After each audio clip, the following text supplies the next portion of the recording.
I can't act like everybody cause I'm different.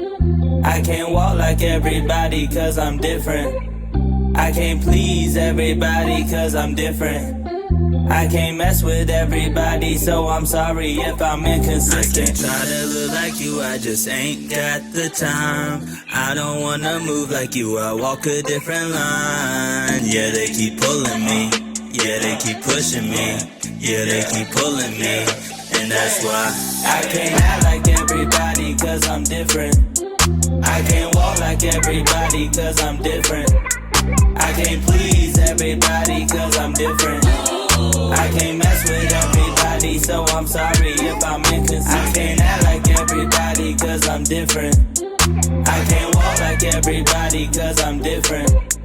I can't please everybody cause I'm different. I can't mess with everybody, so I'm sorry if I'm inconsistent.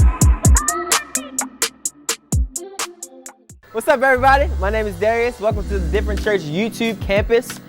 Couple things I need you to do before we jump into today's message.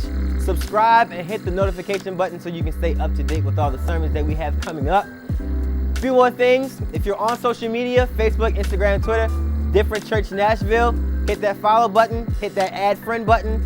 Follow us, stay up to date with everything that we got going on. Also, if you are a Different Church member and you call this great church home, hit that generosity tab if you feel so led to give to our church, to give to the vision, to give to what we have going on, and to give to what God put on our hearts for this city of Nashville. And last thing, wherever you're watching from, hope God speaks to you in a mighty way. Here we go.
And you say to me,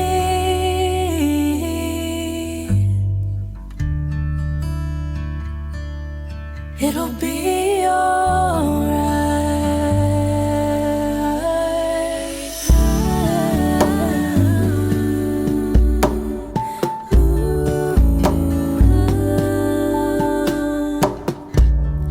When I'm all alone and fear is all I see, sitting in the silence with these insecurities.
Everybody in house, how are we feeling this morning?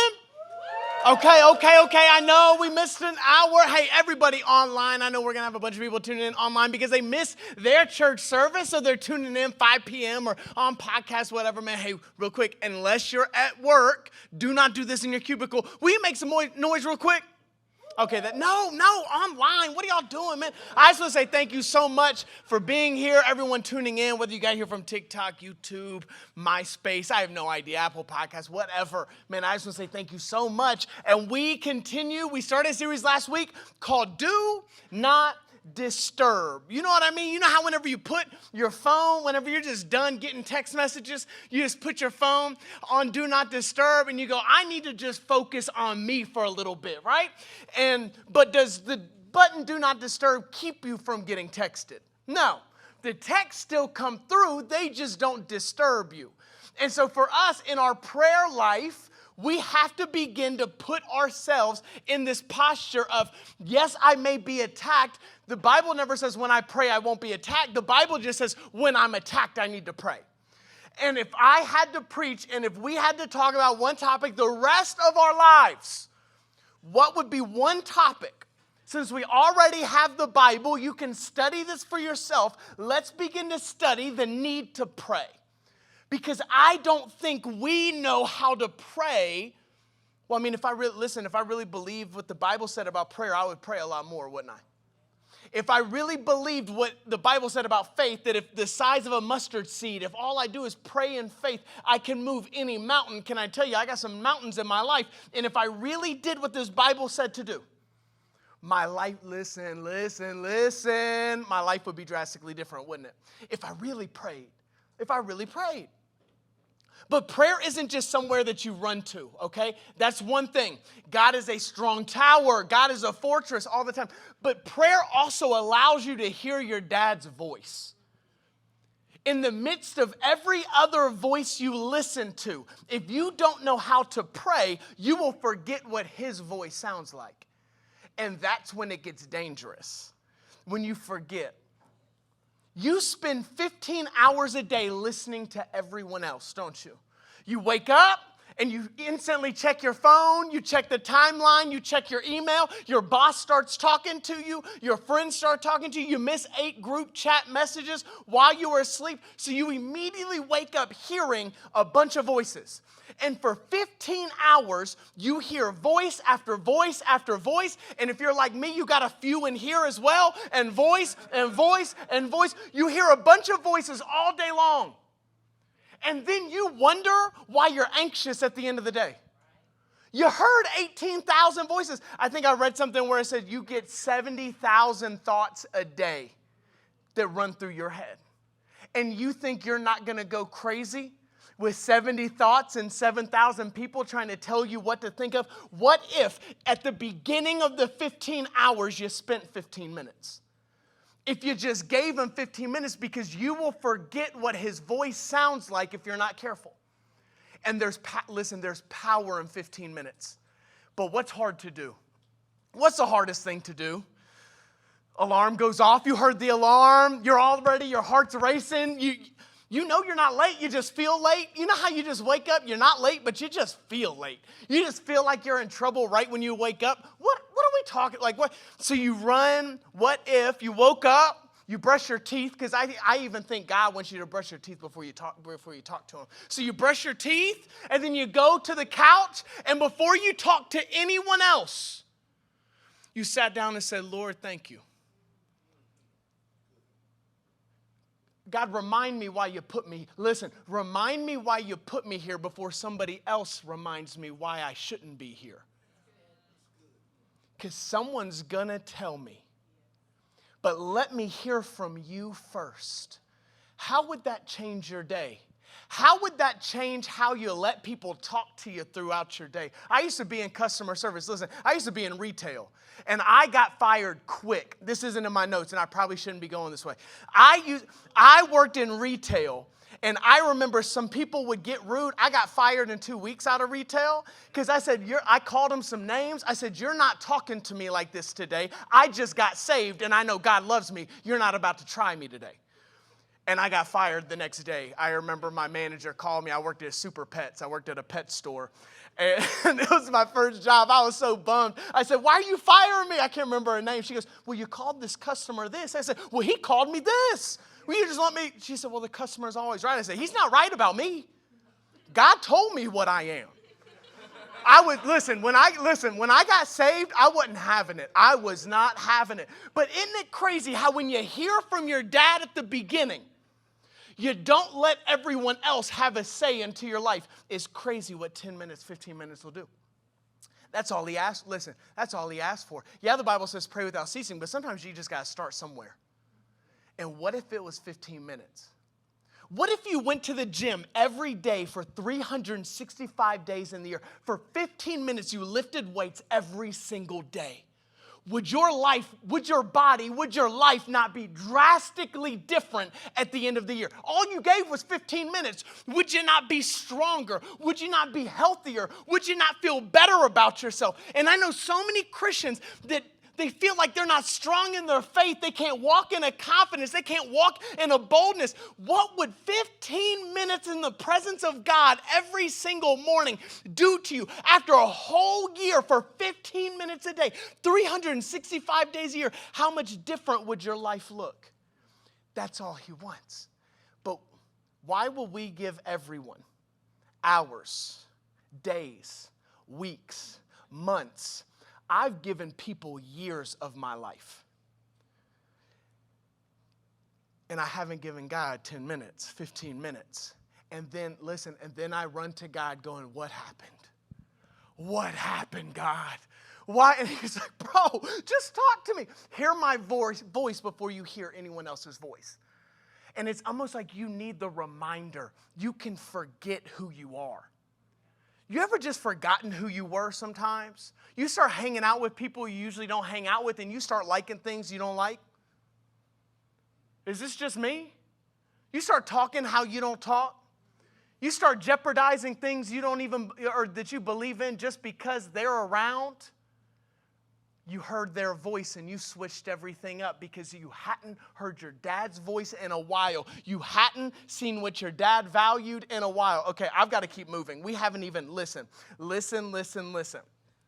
So I was on my phone. Where's my phone at? I was on my phone and I was looking at the Do Not Disturb button, okay? There's a button. Let me go to it.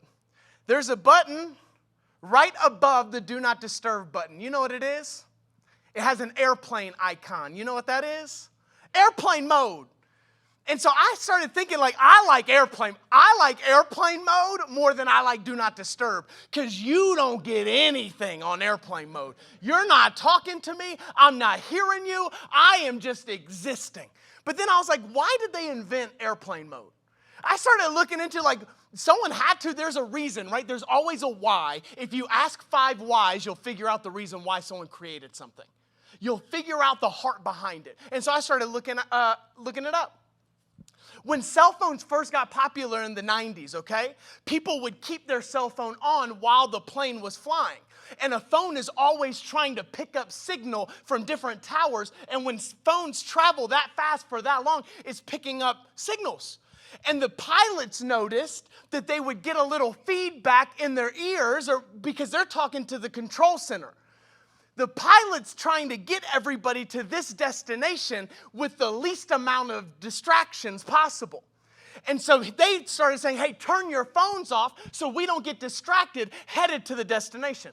And then eventually, we got airplane mode. Hey, hit airplane mode so you don't try to pick up signals, because why?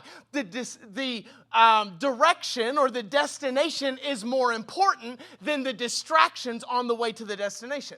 And there will be somewhere God's trying to take you, okay? He will call you to do something. And there will be a season where you have to go ghost on some people. There's going to be a season where you have to hit airplane mode and you go, hey, I love you, but in this season, I've got to get somewhere. And right now, I don't need many distractions headed there. I need clear signal to the control tower. I need clear signal to my Heavenly Father, because He's taking me somewhere and you're kind of buzzing right now. I need to be on it. I need the least amount of distractions possible on my way to where God's taking me. And we think that we can just get somewhere clearly with a million voices going through our heads. Can I tell you, it's not going to happen. I've tried it a million times. It's not going to happen. I've tried to please every single person but myself and but God and try to get where God's calling me to go, and I didn't get there. What happens when God calls you to go somewhere that the voices tell you not to go? I wish my family loved when I stepped out and started doing the Jesus thing. I wish my friends loved when I stepped out and started doing the Jesus thing. I literally got letters in the mail telling me not to start a church. What happens when you feel called, but everyone else seems to be pretty loud? I woke up this morning to a bunch of comments in our comment section talking about me. What happens when the voices are really loud, and how do I go and still accomplish what God's called me to do? Well, I think it comes down to prayer. Listen, before we get into the passage, you've got to get familiar with His voice. And without prayer, you can't know His voice. You can know His word, but if you don't understand the voice that speaks the word, you just see words, you just see laws and rules. But when you know the voice of the Heavenly Father that died for you, He speaks all of this through the cross of grace and mercy and love. That's when you begin to that's when the Bible comes to life. That's when your calling comes to life. And so if you have a Bible, you turn to Nehemiah 4. We're in a kind of a different passage. This guy named Nehemiah 4, and we're going to be in verse 7. But I got to give you a little context, okay? It's just like we pull up. If you start in the middle of a Netflix documentary, you're not going to understand unless you go the last scene on this episode. And so I've got to give you the context. I got to let you know what happened in the episodes before we get to Nehemiah 4, verse 7. The Jerusalem had been destroyed, and somebody had to rebuild it. And God called this guy named Nehemiah to rebuild the temple of Jerusalem. And so Nehemiah, he's working for a king at the time. He walks up to the king and he goes, "This is what God's called me to do." And the king agrees. He says, "Hey, do it. Go off." The king supplied the need. He even gave him the finances and the material to rebuild the temple. So Nehemiah's headed off. He's like, this looks pretty good. I got all the money I need. I got some people to help me build. Nothing's happening now. God, you called me. But there's this guy, and there's about 4 of them and a group of people. We're going to talk about one guy who shows up in the bad guy in the Netflix original, okay? His name's Sanballat, okay? His name's Sanballat. And he shows up, and he can't stand that Nehemiah is about to rebuild the temple. And as I was doing research, a lot of it was racism. It was the Jews trying to take back the land. And we're still in that conversation today overseas. We're still there. But so there's a lot of this. Why can't Nehemiah just rebuild the temple? Why does it bother you that he's trying to rebuild this thing? Why does it bother you? And Sanballat and these guys, they can't let it go. And they follow Nehemiah to where he's rebuilding, and they just talk the whole time. How many times have you tried to build something? Have you tried to build a family, but people just want to talk the whole time? You say, "I'm going to start building my life on Jesus," and people just want to talk about everything you did before you had Jesus. There will always be voices, and if you don't understand how to pray, well, let's see what Nehemiah did, not what Tyler thinks. Let's see what Nehemiah did. If you have verse 7, okay, here we go. Look at this. Verse 7. But when Sanballat and Tobiah and the Arabs, Ammonites, and Ashdodites heard that the work was going ahead and that the gaps in the wall of Jerusalem were being repaired, they were what? Furious. Look at this, verse 8. We're going to spend some time over here. Verse 8, they all made plans to come and fight against Jerusalem and throw us into, what's that word? Confusion. And look at what verse 9 says. But we prayed to our God and, not period, and guarded the city day and night to protect ourselves. All right, let's go back. This is how Nehemiah responded to the backlash. This is how Nehemiah responded to the voices. This is what Nehemiah did as he was doing what God called him to do. So if God's called me to do something and I've got people speaking into my life and speaking over my life that I know God didn't tell me to do, what did Nehemiah do? Let me do it. It's easy. The greatest sermon that was ever preached to me, you know what it was? Read the Bible, do what it says. Greatest sermon I ever heard. Read the Bible, do what it says. That's it. That's it. And so that's kind of what I'm going here. Verse 7, look at what it says. But when Sanballat and Tobiah and the Arabs, Ammonites and Ashdodites heard that the work was going ahead. Look at this. Before we even get this, is in my notes. Isn't it crazy what progress will do to people? Isn't it crazy not when you start building, when you keep building? It's almost like the progress reveals something in the person.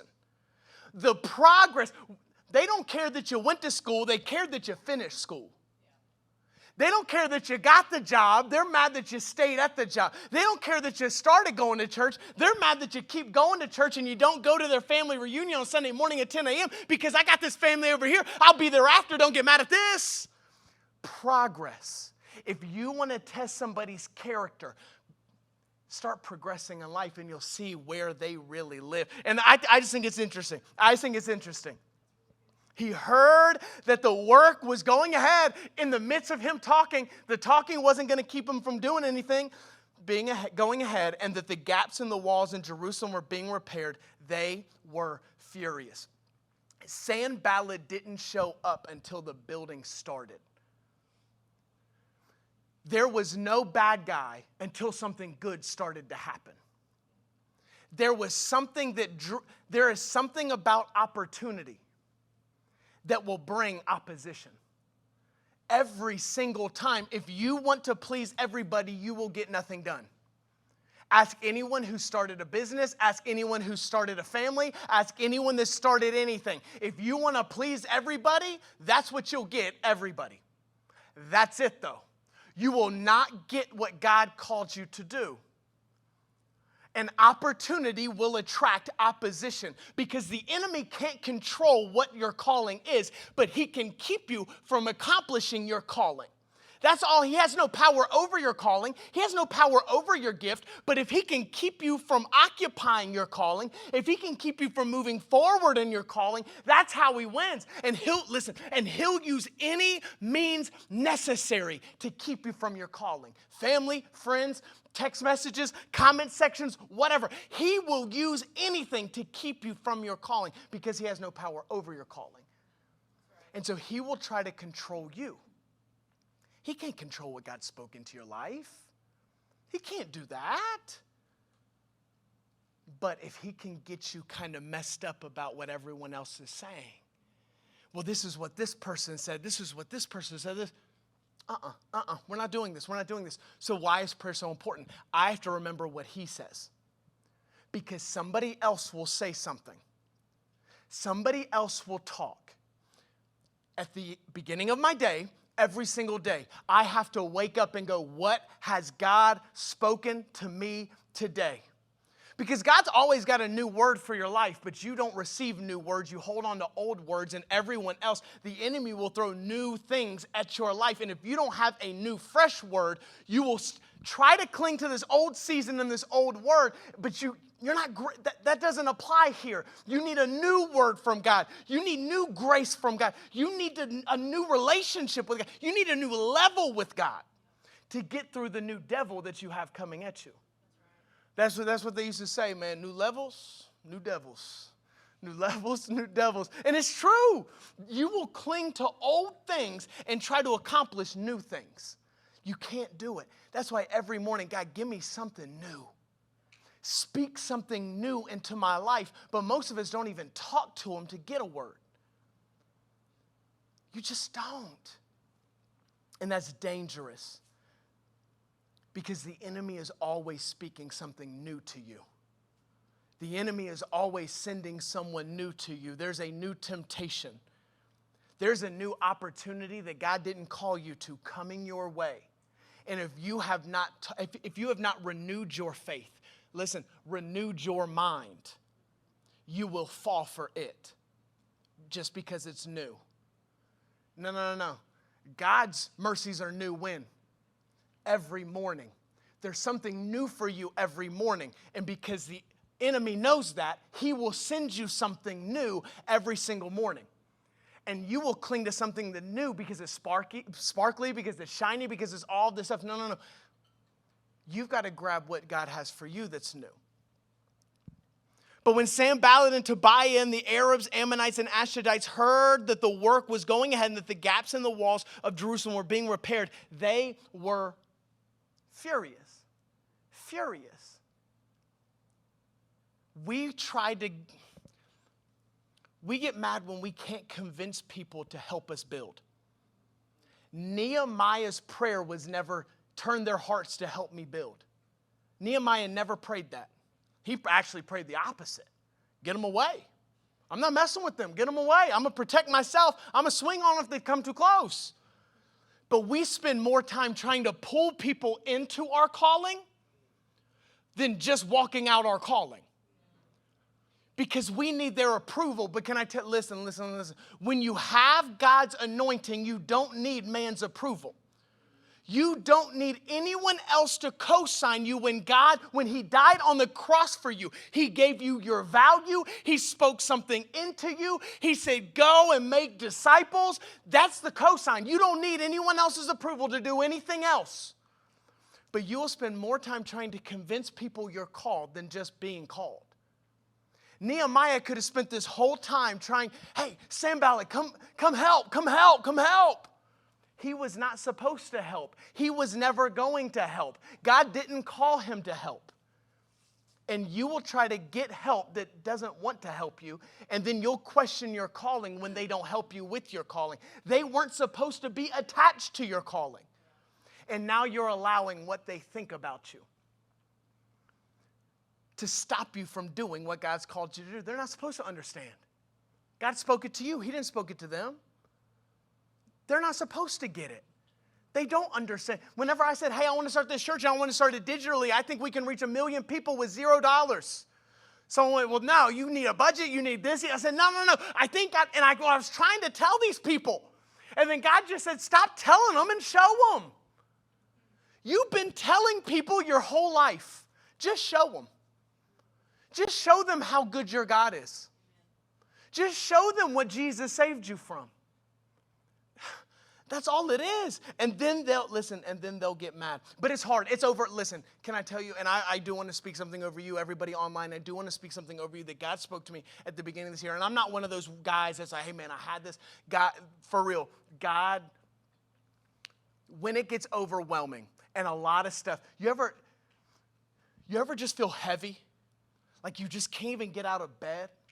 You have so much happening.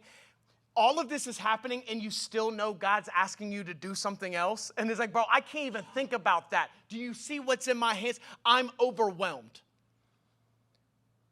God, I do feel like, and this is something I've been doing since this year started. I feel like God gave me a dream not too long ago. I was overwhelmed. This is the beginning of the year. I was overwhelmed.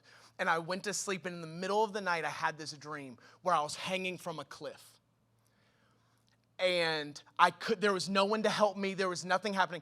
I'm holding onto the cliff, and I fall. And I fall for about 5 seconds. And there were 3 things that ran through my head when I was falling. God, thank you for saving me. Thank you for my wife. Thank you for my daughters. And then I died. And that was the dream. That was the dream. And then I woke up. And I said, and you know how sometimes you remember dreams, sometimes you don't. I couldn't get this dream out of my head. And I began to pray. I said, God, why'd you show me that? He said, that's what's valuable to you. I needed to show you what was valuable because you're focusing on things that are worth nothing. You're focusing on views. You're focusing on money. You're focusing on your manager. You're focusing on this. if you had 5 seconds, what would you focus on? And then he said, I want you to pray about those 3 things the rest of this year. That's it. When those get covered, you can pray about other things. And I still haven't gotten it figured out. That's what I needed. When you feel overwhelmed, when you feel like you can't hang off a cliff, maybe this is just for me, hang off a cliff and imagine what the thoughts that run through your head, you get 5 seconds, what would you think about?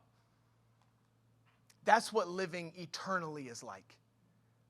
I don't have much time on this earth. We are not made for here. We're not created for here. And you can listen to everyone and everything else. And then whenever I died in my dream, nothing really mattered. There are 3 things I thought about, and that was it. And God said, I need you to focus on those 3 things. That's it. I need you to focus on me. If you're married, I need you to focus on your wife, your husband. And if you've got kids, I need you to focus on your kids. Everything else, you got 5 seconds. So why are we spending so much time listening to everyone else? Focusing on everything else. It's almost like I pray for everything but those 3 things. You ever realize you're praying for things that don't even, like,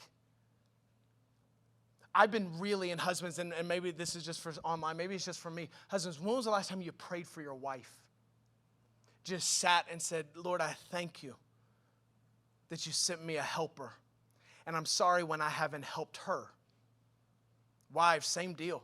When was the last time you sat down and you just sat down? They're not around. Listen, they're not around, and you don't tell them that you prayed for them so you can get a kiss after. Don't do that either. No, we're not doing this. I'm saying in the private place, you begin to pray for your spouse.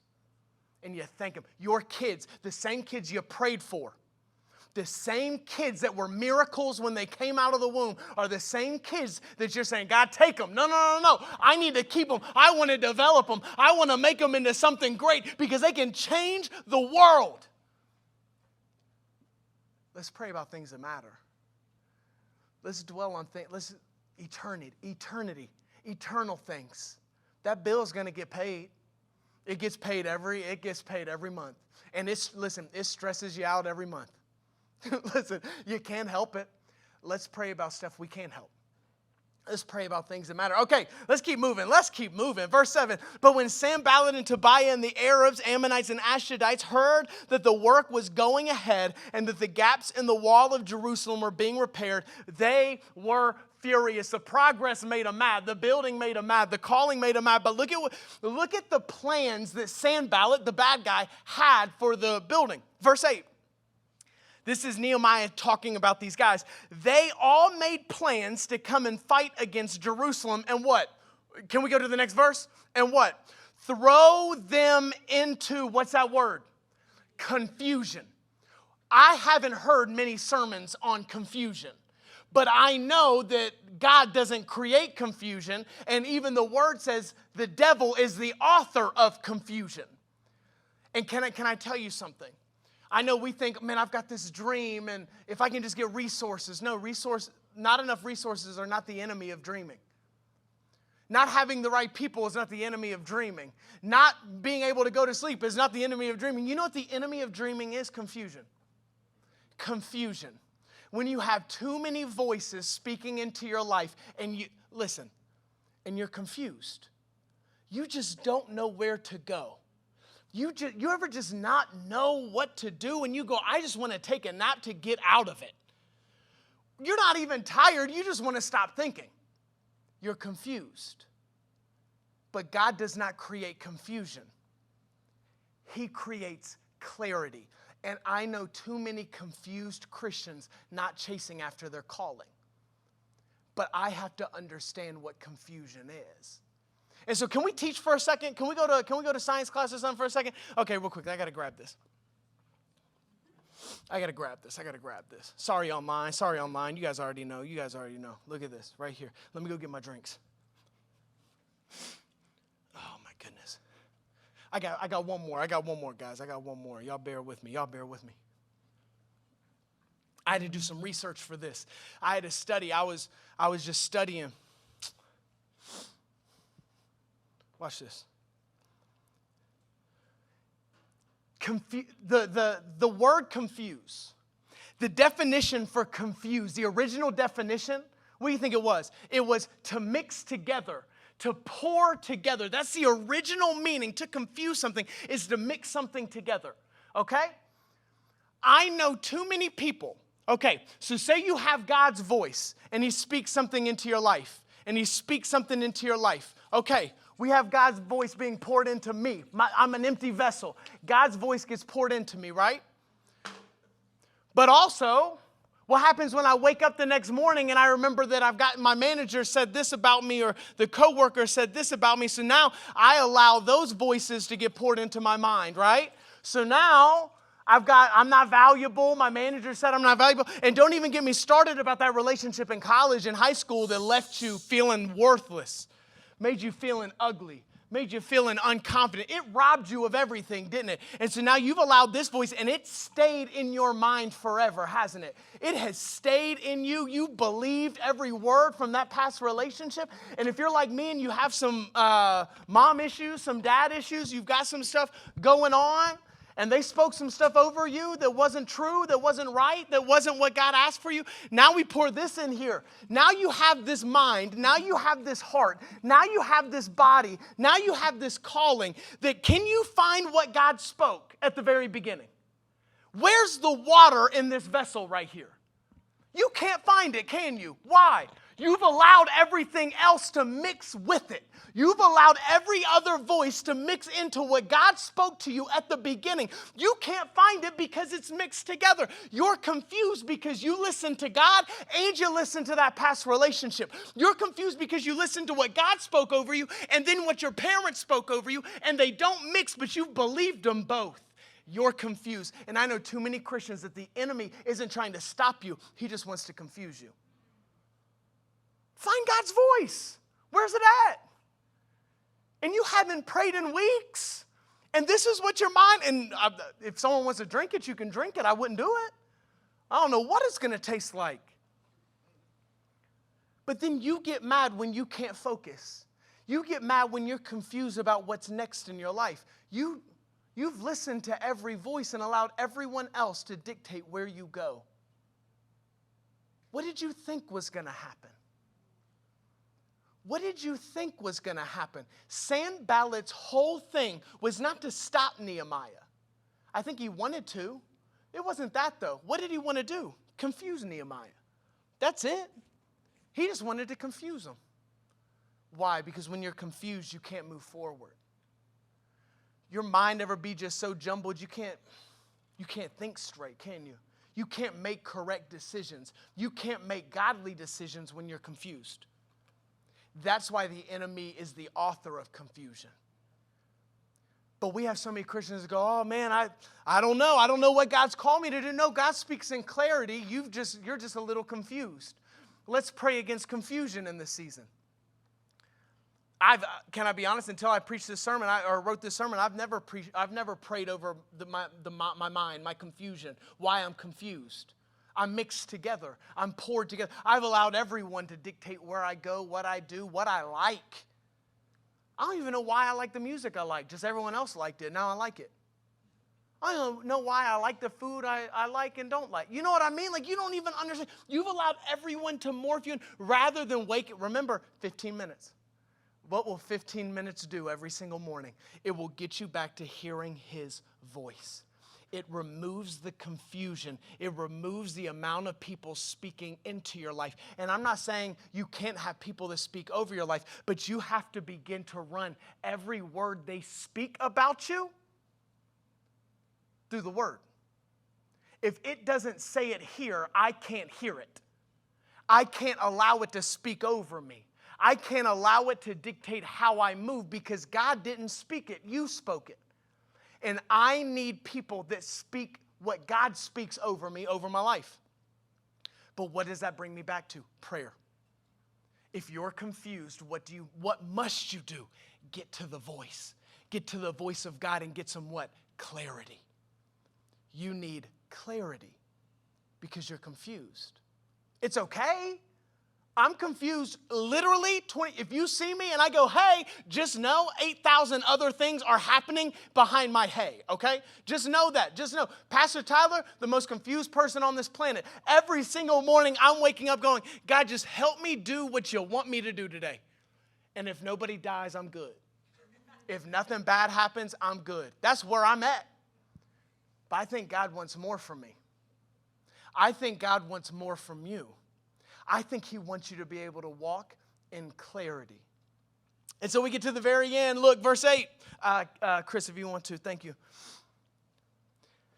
Let's read the whole thing. Let's go back to verse 7. But when Sanballat and Tobiah and the Arabs, Ammonites, and Ashdodites heard that the work was going ahead and that the gaps in the walls of Jerusalem were being repaired, they were furious. Makes them mad. Progress makes them mad. Chasing after your calling makes them mad. Don't get mad when they get mad. They just don't understand what you're doing.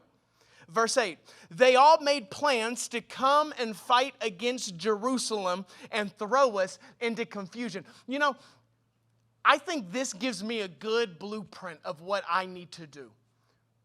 If I feel confused, I've got to know the devil is trying to work something in my life to confuse me. That's what it, what does it say in Zechariah? My people perish for lack of knowledge. That's why we have it right here.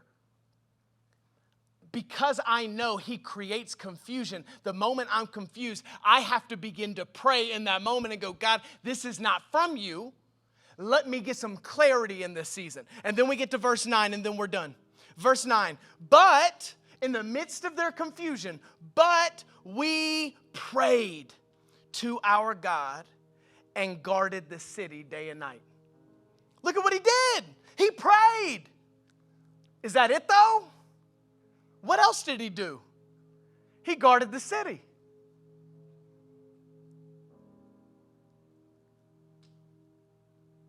What happens?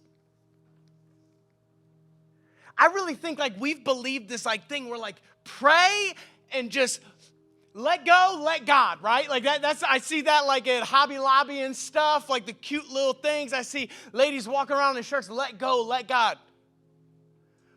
Nehemiah couldn't let go. He let God, but he also knew there was something that he had to protect. There was a calling he had to protect. He couldn't. It was almost like he had a Bible in one hand and a sword in the other hand. And he knew that there was a war. He knew that there was a battle. You know, 2 Bible verses can be right even if they say different things. The Bible says, pray without ceasing, worry about nothing, pray about everything. But the Bible also says, guard your heart above all else. It's not either or, it's both and. You know how many people I know pray for their mental health, and right when they say amen, they hop back in the group chat that causes them their mental health problems?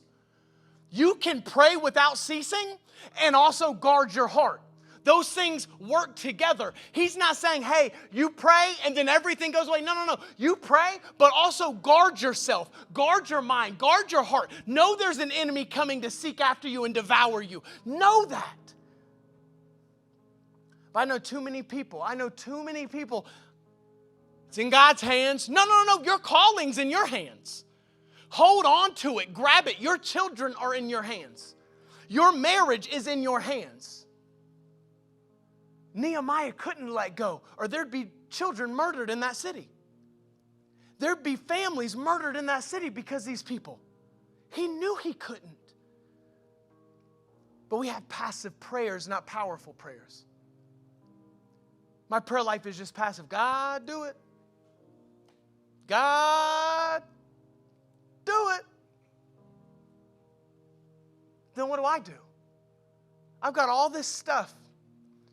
Prayer doesn't take away responsibility. It almost makes you value your responsibility even more. I know people that pray out their way out of responsibility. Rather than going, God, I know what you've given me. Help me value what you've given me even more. But we'll go, God, take the bills, but still live in the house. God, take this relationship. but want all the perks of the relationship. Prayer doesn't relieve you from responsibility. It empowers you to be responsible. It empowers you to be responsible. Nowhere in the Bible does it say Christians don't fight. But I think we fight the wrong fight. It says we do not fight against flesh and blood. We fight against what? Spirits and principalities. We're really good at rebuking people. We're not very good at rebuking spirits. And we end up fighting the same people over and over in new seasons because we rebuke the person, but not the spirit. And there have been spirits that have been coming after you in the season, coming after your mind, coming after your heart. And you've been thinking it's that person. You've been praying against people. No, it's not the person. It's the spirit. And it's following you to confuse you. It's following you to get you off your track. Stop praying against them. Rebuke the enemy that's trying to use them. Don't do it. But he never said don't fight. Nehemiah had to fight. But it's almost like he said, God, help me fight this in the right way. I want to fight this right. But how easy is it to just listen to everyone else? How much easier is it to just tell me what you want me to do and I'll do it? Rather than going, God, what have you called me to do so I can do it? God, what have you called me to do? Because you'll listen to everyone else's voice. And by the end of the week, the end of the month, by the time you're 30, 40, 50, go, I haven't done one thing that I love. I haven't done one thing God spoke over me. I haven't done anything that God wants me to do. It comes in that private place. It comes in that prayer closet. It comes in the ability to go, God, help me see what you see. Help me do what you want me to do. Help me love what I remember somebody used to say one time, they used to pray, and I thought it was so good. God, help me love what you love and help me hate what you hate. And that's what they would pray. And they would end their day. Let me love what you love. Let me hate what you hate. I just want to be in sync. I want to hear your voice again. I want to hear your voice. My daughter Asher got in the car the other day, and I get there, and I could tell she was bothered. You know how parents, you can just tell, like when you're trying. And I was like, how's your day? And they both said, good. And I said, Asher, you good? Are you good? She said, no. I said, what happened? She said, there's this girl, she was bullying me right before I got in the car. And I said, okay. What'd she say? She said, well, she said I was ugly. And she was like tears in her eyes. And I'm like in the rear view, we're like pulling out. And I said, have I ever called you ugly? She said, no. I said, has your mom ever called you ugly? She said, no. I said, would she have said that if me or your mom were around? She said, probably not. I said, then why would you allow her to call you ugly? Why did you not remind her how beautiful you are? Tell her what we call you. And I know so many Christians that allow anyone to label them. I know so many church people that are the most passive people in the world. Listen, God called me to be saved. He didn't call me to be soft, okay? I'm going to remind you who God calls me. I'm going to remind you how valuable I am. I'm going to remind you what God put inside of me that I'm trying to protect. I can't allow anyone to talk to me the way they talk to me because God's spoken something over me and I've got to value it. I have to. But you won't say anything, but you'll hold on to that title, won't you? Ladies, gentlemen, you remember what people called you in elementary school, middle school, high school. You still remember, don't you? Isn't it crazy how you remember the bad things people said about you, the 5 bad, whatever it was? You can't remember anything a teacher spoke over your life, can you? You can't remember anything encouraging a teacher said about you, can you? But you can remember how somebody made you feel back then, and you've brought that into your adulthood. And you've really believed it.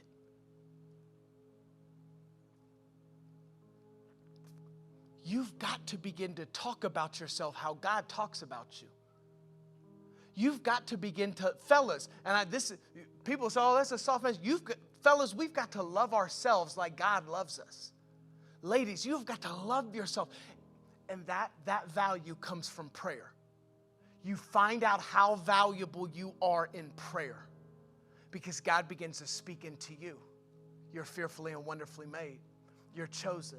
You're anointed. You're appointed. And he begins to speak everything over you. And so, man, I want to pray for me. I don't even care that you're online. I don't even care that you're here. I need to pray for myself. I believe too many things. I have believed too many voices. You know what's scary? Sometimes you can't even believe yourself. You know how you're your worst critic? You just talk so bad. And having young daughters like Ryan and I begin to be very careful about how we say things. We don't say the word can't. We don't do it. We don't do it. Don't even bring it around. As a Salem and Asher will be like, I'm having a hard time doing this. Because they know, like, we've got to watch how we speak. Be careful how you talk about your marriage. I used to say, like, oh, we're making it.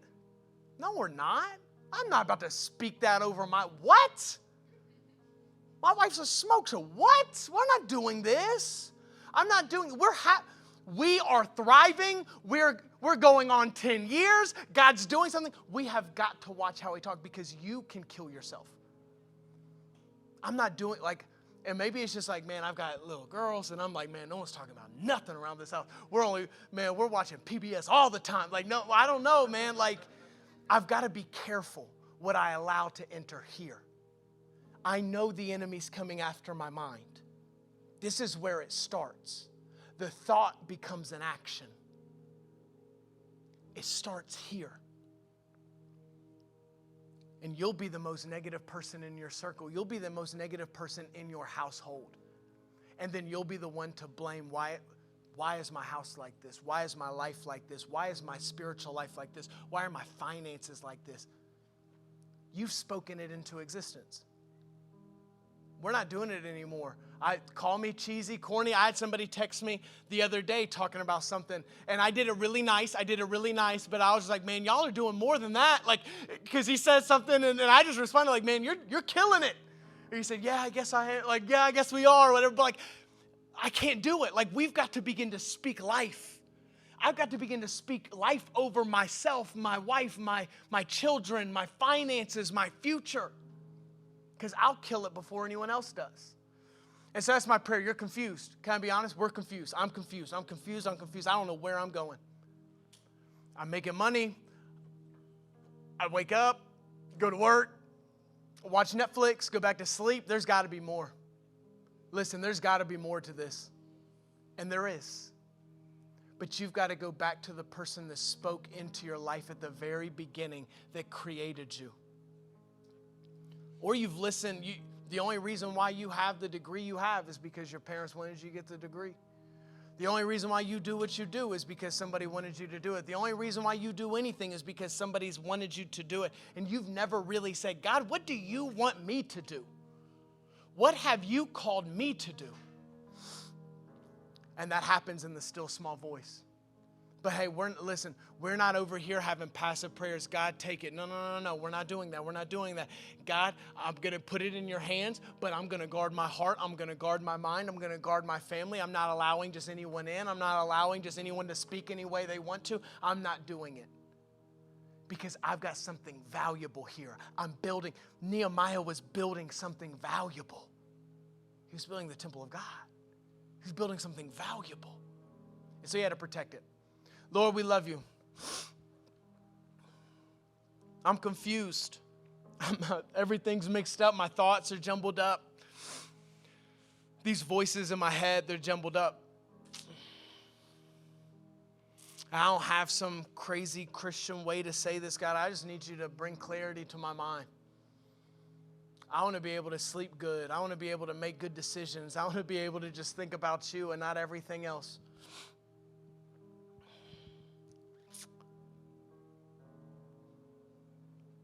But God, I haven't protected my mind. I haven't protected my heart. I haven't protected my calling.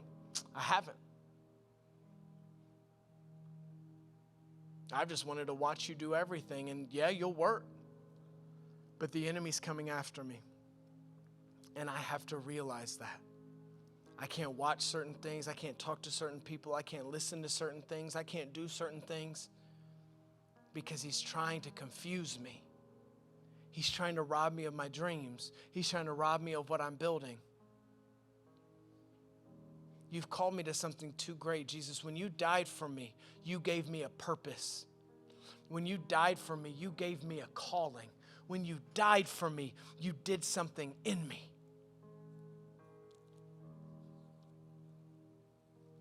And I'm sorry when somebody's gotten me off track of that. I'm sorry when I've listened to everyone else but you. Lord, you're so good. You are so good.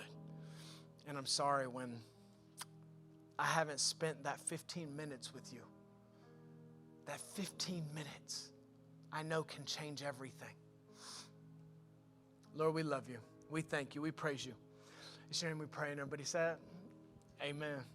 We are sitting in Different Church's new facility that we just signed on last week. And I just want to say thank you to everyone who's prayed, who's given, that's helped Different Church throughout the last couple years. And we are now moving into our own facility. And it has been a crazy ride from using other churches' facilities to moving the studio to my house to being in an elementary school. We've gone through all the stages. And what we've seen is in every single stage, God's continued to bless us. When we were here, God blessed us, and we needed to move here.